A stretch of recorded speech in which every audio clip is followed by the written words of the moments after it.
Beralih ke berita lain, pemirsa, ajang politik sering dimanfaatkan oknum yang tidak bertanggung jawab untuk menyebarkan informasi hoax untuk menjatuhkan lawan politik. Masyarakat dalam hal ini harus selektif dan bijak dalam menanggapi informasi maupun berita di media sosial.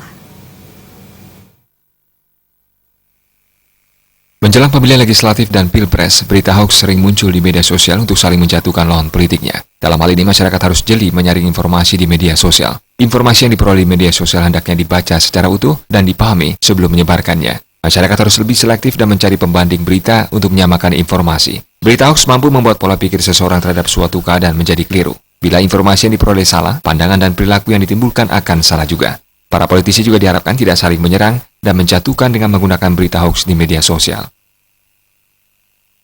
Kita hadapi pileg ini dengan damai agar kita bangsa Indonesia bisa mendapatkan seorang figur tokoh presiden yang baik sesuai dengan pilihan mereka masing-masing. Janganlah mereka didoktrin, dikasih ini himbauan yang kurang bagus. Saya harapkan untuk para elit politik, marilah kita bekerja yang baik. Jangan saling ejek-mengejek, hina-menghina, sehingga nanti pilpres kita mendapatkan hasil yang terbaik, pilihan masyarakat, sehingga negara kita Indonesia, negara yang benar-benar maju dan bebas dari semua hal yang negatif.